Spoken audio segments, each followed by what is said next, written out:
You ever open the door to your house and realize the entire building emotionally ghosted you? That was me at 17. I came home from my shift at the gas station, reeking of off-brand nachos and existential despair, only to find my house hollow. Not robbed. Not ransacked. Just removed.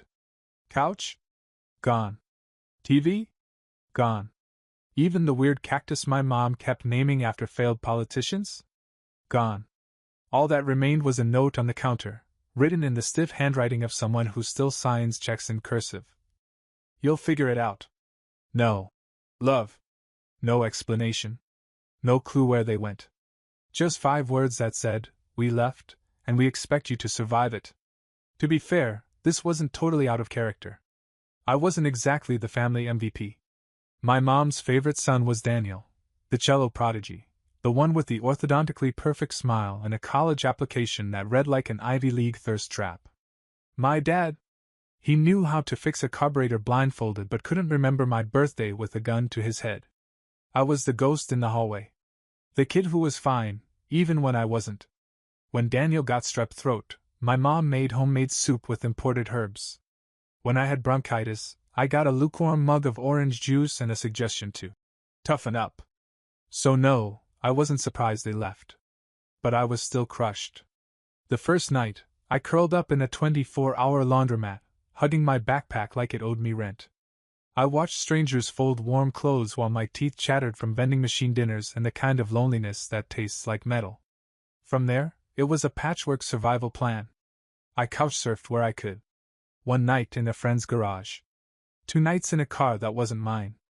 Eventually, I found a self-storage unit downtown that would let me pay in cash. It was windowless, damp, and probably illegal, but it was mine. My life condensed into a 10 by 10 metal box. Peanut butter crackers in a shoebox. A cheap flashlight. One threadbare blanket that smelled like cigarettes and courage. For showers, I used the YMCA and prayed nobody noticed I was drying off with a t-shirt. But here's the thing they didn't plan for: I didn't die. I didn't give up. In fact, I started showing up to school more. Because the cafeteria had heat. Because the library had outlets. Because I wanted to win, even if nobody was watching. I picked up hours at a local diner.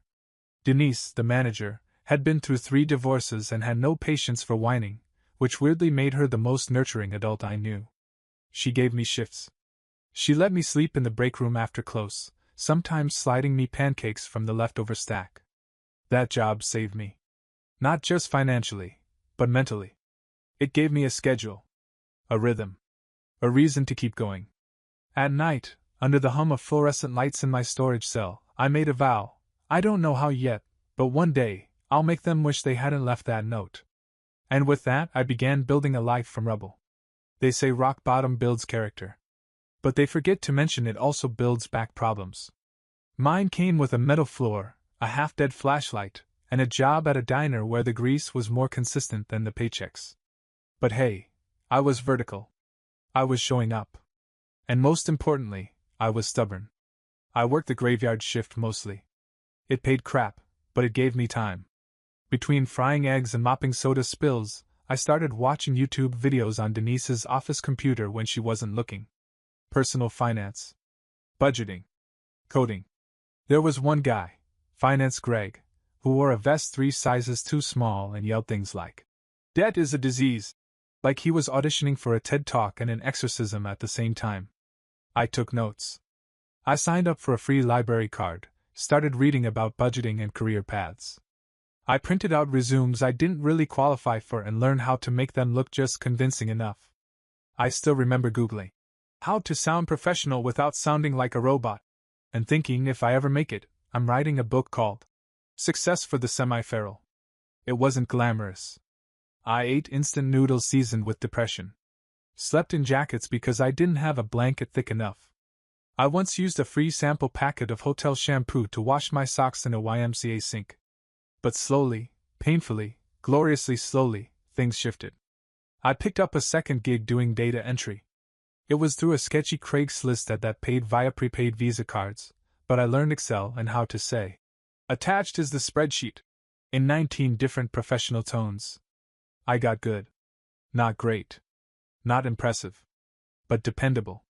Then a temp agency called. Said they liked my formatting. I almost passed out on the bus when I heard the words. Recurring contract. With that income, I moved out of the storage unit and into a basement studio apartment that smelled like wet carpet and ambition. It had a radiator that hissed like an angry cat and one window that faced a brick wall, but it was mine. No one could leave me a note and vanish here. That winter, I bought myself a twin mattress off Facebook Marketplace and cried the first night I slept without hearing traffic or someone screaming down the alley. I'd forgotten what silence sounded like. From there, things sped up. I enrolled in community college part-time. Took classes in IT, finance, systems design. I biked 45 minutes each way to save on bus fare. On weekends I still worked at the diner. Denise called me Mr. College now and started giving me leftover pie slices like I was some kind of celebrity. I started freelancing too.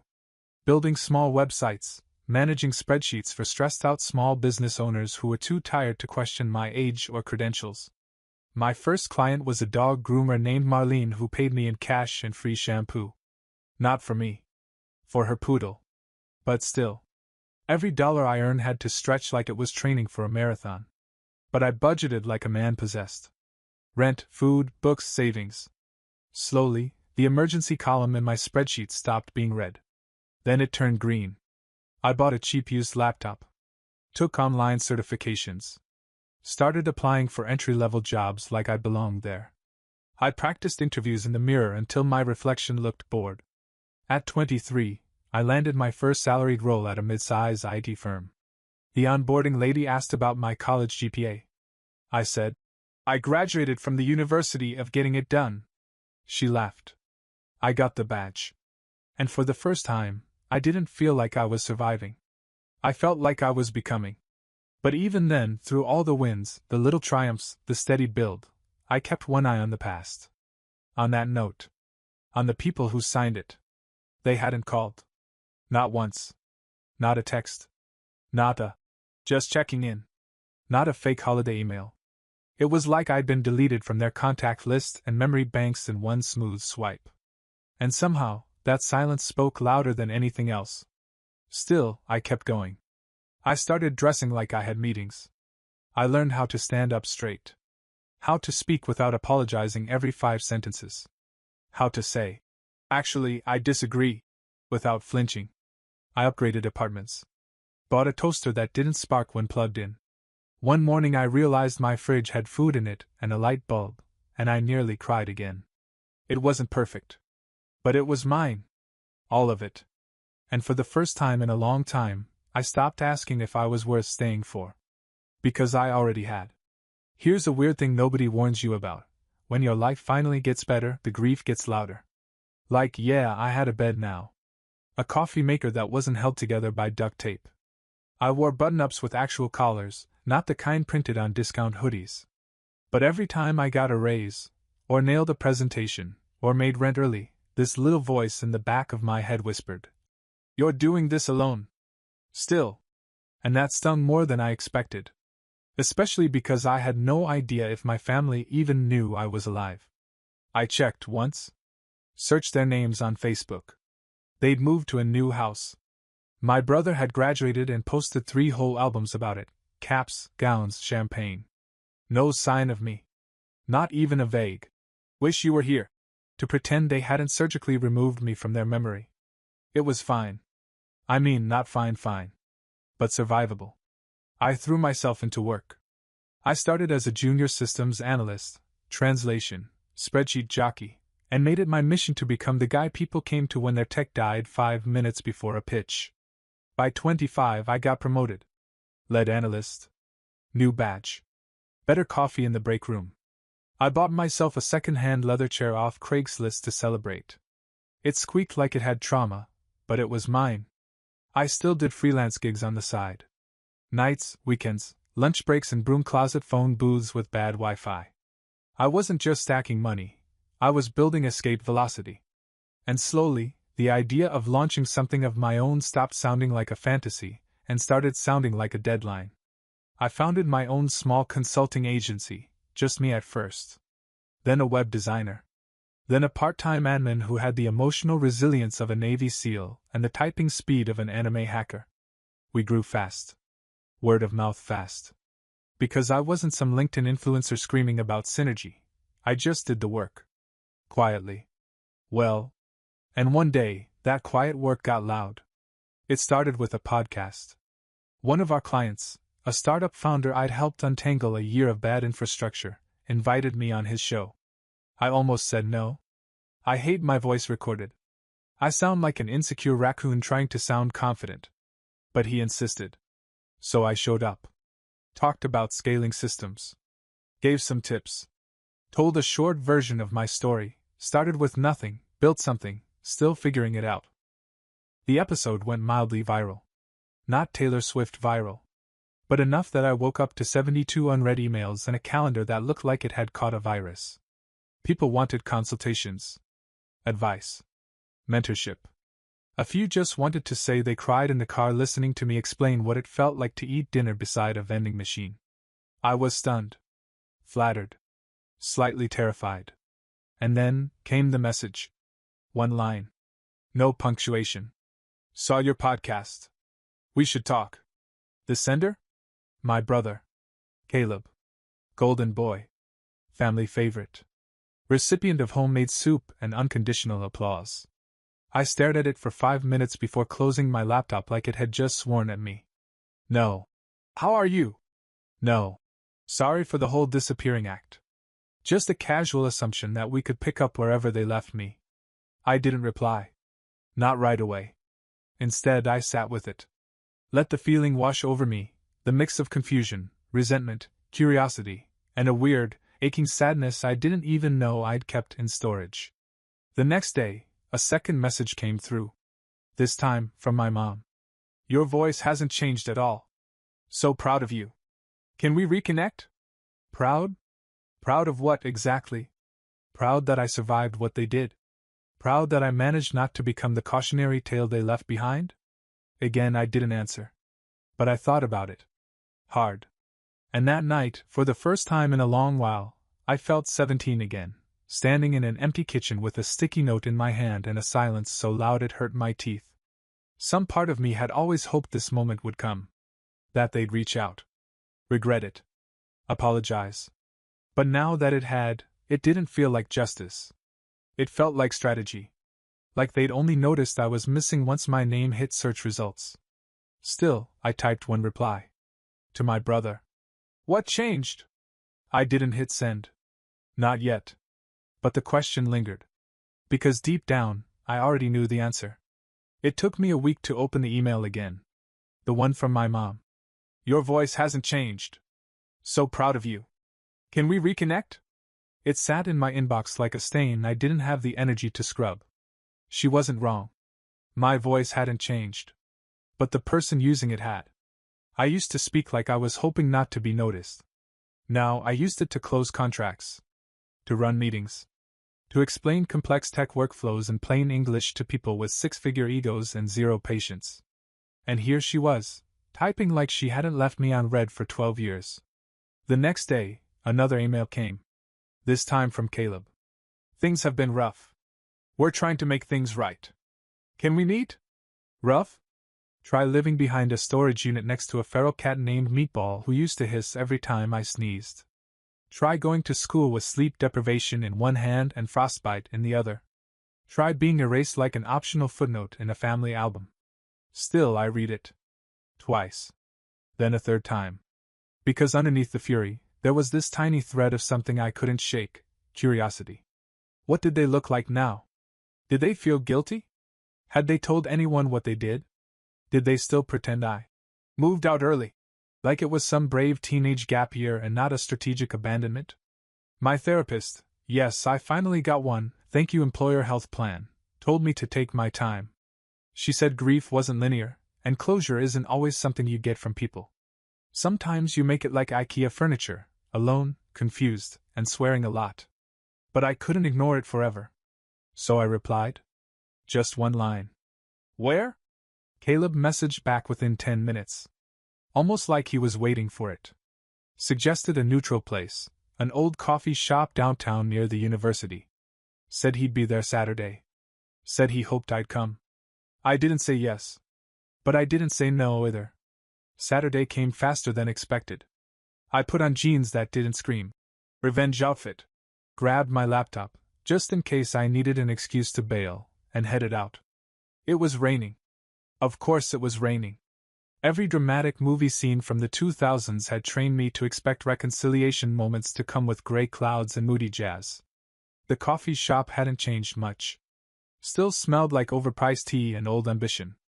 I spotted Caleb instantly. Same hair. Same posture. Wearing a jacket I swear he stole from our dad back in high school. He looked up. Smiled. Stood awkwardly. Hey, he said, like we'd bumped into each other at Costco.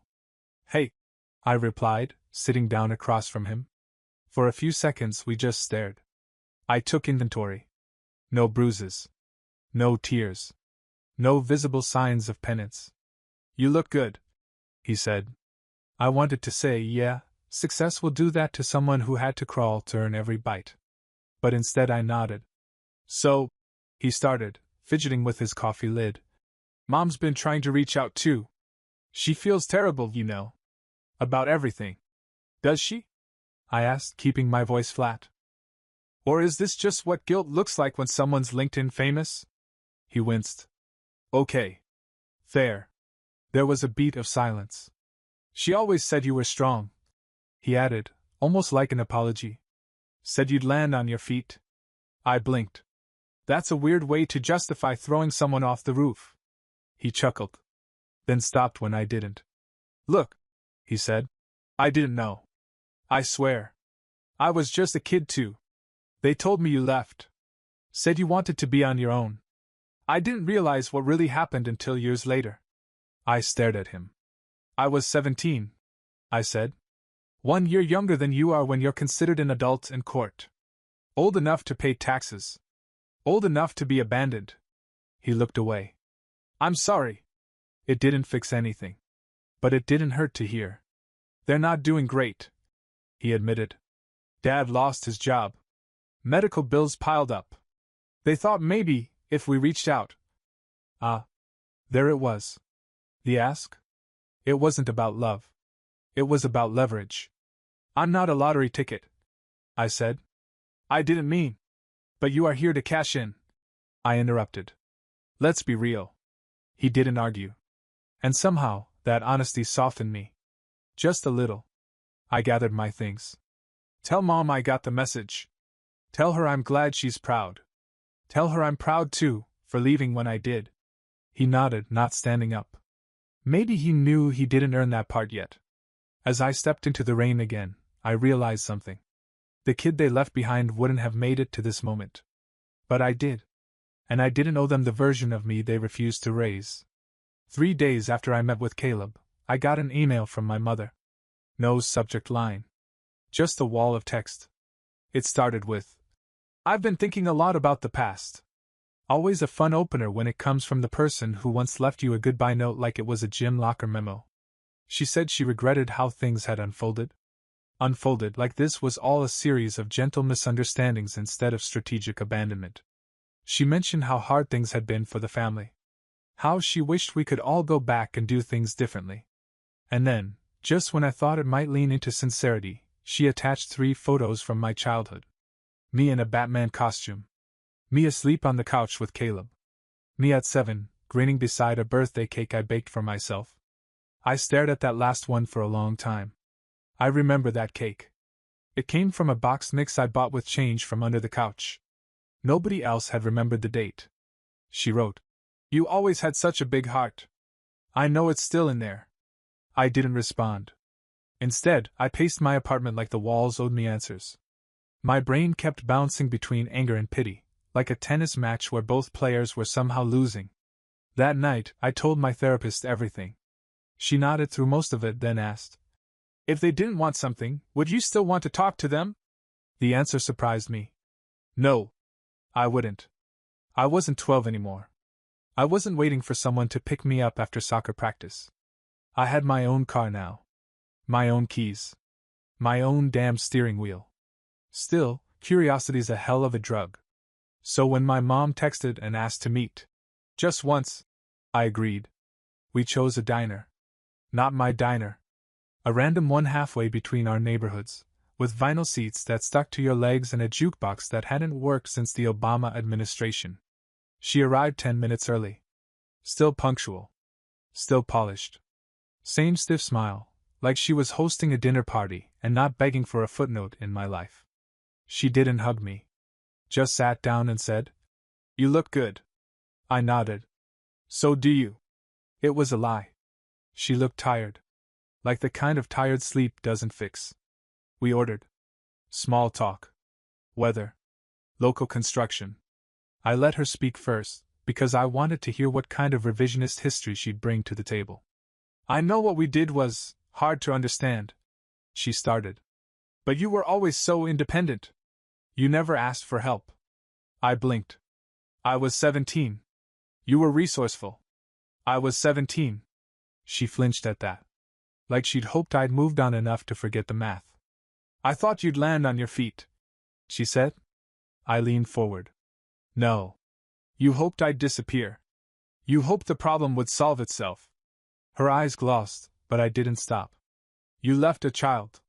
Alone. With nothing. No money, no support, not even a way to find you. That's not a gamble. That's abandonment." "I know," she whispered. "And I'm sorry." For a second, it sounded real. For a second, I almost believed it. Then she said, "But things are different now. We're not in a good place financially. Your father's in rough shape. Caleb can't do it all." And there it was. The why. The soft re-entry followed by the hard sell.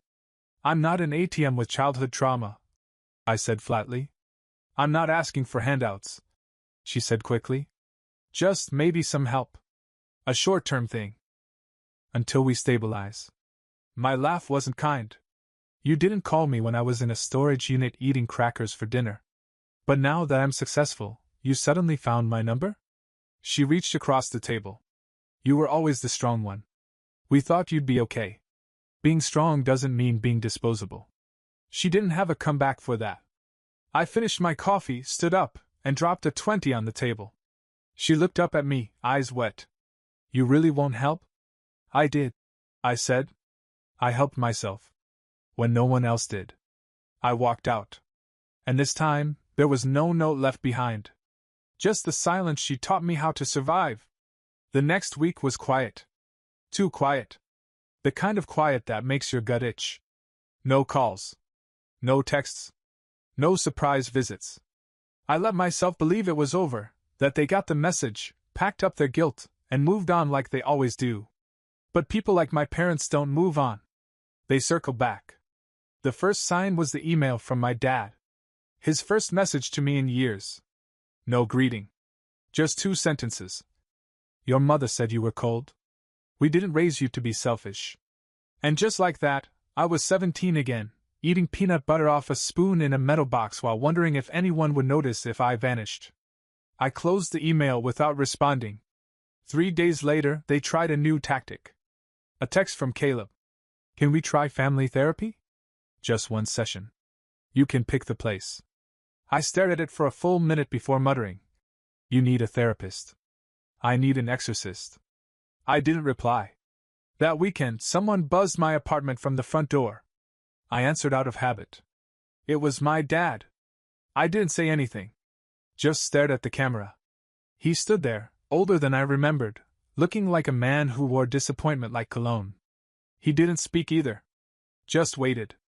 After 15 seconds, I ended the call and locked the building's lobby from my phone. 2 hours later, I got a message. "You owe us a conversation." I owed them nothing. And honestly, I was getting angry that they thought otherwise. Still, the dreams came back.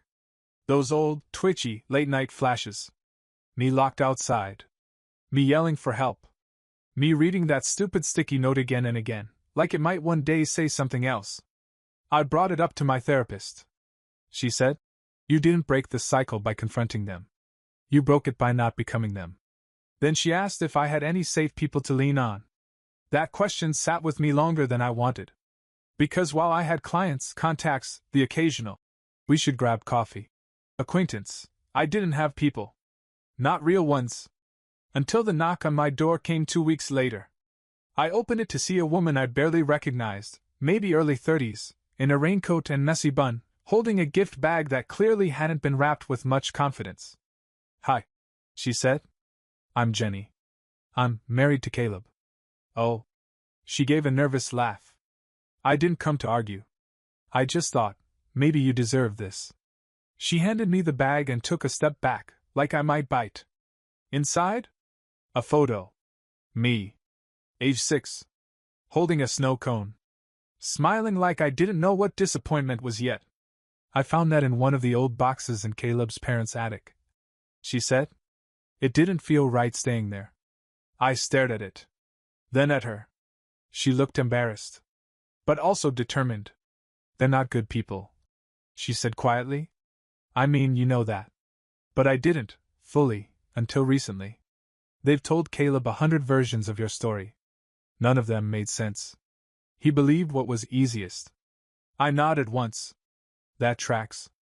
She hesitated again. "They're getting worse. Not just manipulative. Dangerous. Yelling. Threats.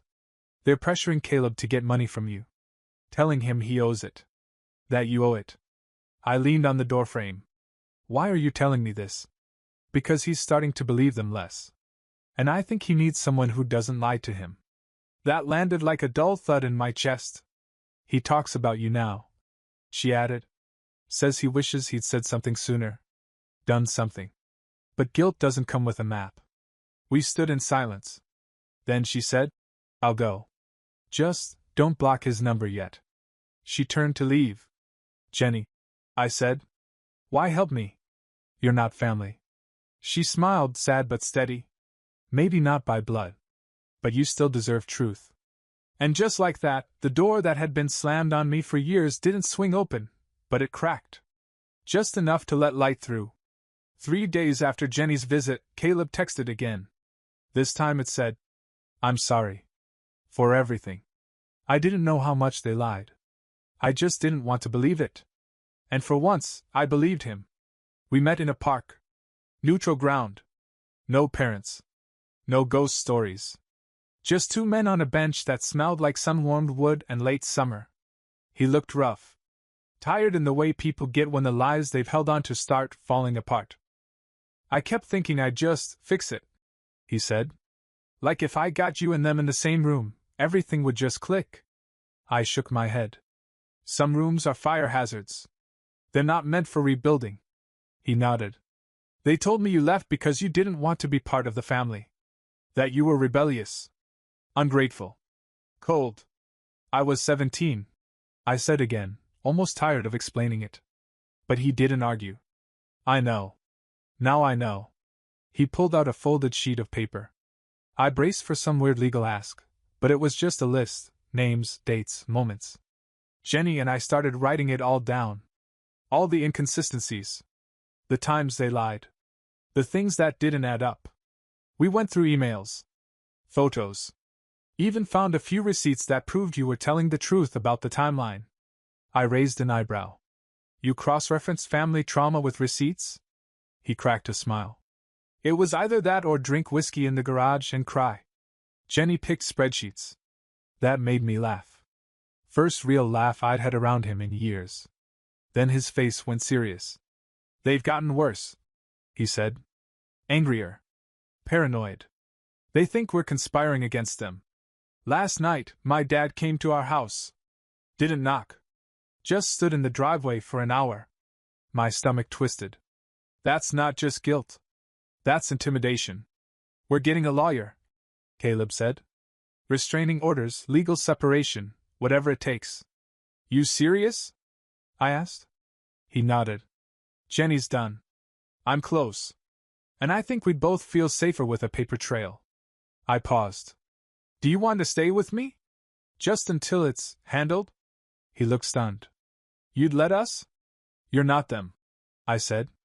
"And you showed up. That counts." They moved in the next weekend. Jenny brought 3 boxes and a labradoodle named Waffles that immediately peed on my welcome mat like a territorial greeting. Caleb slept on the couch without complaint. Jenny took over my kitchen like a woman on a mission to undo years of microwave trauma.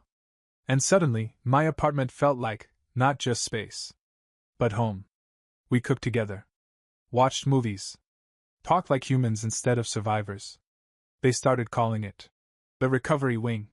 One night, over takeout, Caleb said, "I can't believe I used to think they were normal." "Normal doesn't leave sticky notes," I replied. The legal process was grueling. Statements. Documentation. Even an old email from our dad saying, "He was never meant to stay." That line hit hard. Like I'd been a placeholder kid. A test run. But we submitted everything. Restraining orders were filed. The lawyer said our chances were solid. Their visit to my building, the emails, the pressure, it all painted a picture. Still, the night before the hearing, someone left a photo outside my door. It was printed. No envelope. Just tucked under the doormat. It showed me, Caleb, and a little girl, his daughter, Lily, playing in a park. It was recent, private, and clearly meant to scare. My chest locked up. I called security. Called the lawyer. We reported it as evidence of stalking. The next day, my parents didn't show up to the hearing. Their lawyer withdrew representation. The judge granted full protection orders. It wasn't over, but it was ours. Back home, Jenny poured cheap champagne into coffee mugs and toasted to peace by paperwork. We clinked. We laughed. We exhaled. And for the first time in a long time, I felt something settle in my bones. Not relief. Not victory. Just rest. Like my life finally had room to breathe. The apartment was quiet the morning after the hearing. Not haunted quiet. Not tension before a storm quiet. Just quiet. The kind that makes you realize your nervous system doesn't always have to be on high alert. Jenny made pancakes. Waffles, the dog, not the food, stared at her like she was reinventing breakfast. Caleb sat at the counter with his laptop, helping Lily with a kindergarten reading app that somehow involved more explosions than I expected. I stood in the hallway, coffee in hand, just watching. Not in a creepy way. Just in awe. Because this wasn't how I thought the story would end. When I was 17 and sleeping in a storage unit, I imagined revenge. I fantasized about showing up in a sleek car, throwing success in their faces, and walking away without flinching. I wanted them to beg. They never did. Instead, they asked for help with bills and left photos on my doorstep like threats disguised as nostalgia. And what I learned is this: closure doesn't always come gift-wrapped in apologies. Sometimes it looks like a restraining order. Sometimes it's pancakes on a Tuesday. Sometimes it's letting people in who are willing to show up without needing anything in return. Later that afternoon, a letter arrived in my mailbox. It was from my mom. Handwritten. 5 pages long. She said she didn't agree with the court decision. That they meant well. That some children don't appreciate what's done for them. Then she softened. Talked about how she missed Caleb. How she wanted to see Lily. How maybe someday we could all sit down and talk like adults. I didn't read the 5th page. Instead, I put the envelope back in the box and returned it to sender. That night, I sat with Caleb on the balcony while the city hummed in the distance. Think they'll ever really stop? He asked. I don't care, I said. They're not in the story anymore. He nodded. Then smirked. You ever think we'd end up like this? I looked around, a kid sleeping in a blanket fort, a dog with a chew toy that used to be my sock, and a woman who knew how to wield both spreadsheets and sarcasm like weapons of healing. No, I admitted. But I'm glad we did. Jenny joined us with tea. Lily sleep mumbled something about dragon cupcakes and rolled over. And I thought about that kid version of me. The one holding a sticky note and a backpack full of fear. I wish I could tell him. You don't get the family you're born into. You get the one you build, from people who choose to stay, even when it's hard. Because now I have that. A brother who grew up. A sister-in-law who told the truth when no one else would. A niece who draws me with a cape and calls me Uncle Super Guy. And me? I'm not broken. I'm not bitter. I'm free. Not perfect. Not fully healed. But free in the way that matters, surrounded by people who don't need me to be anything except honest, present, and human. The story didn't end the way I planned. It ended better. And this time, nobody left a note. Because nobody had to leave.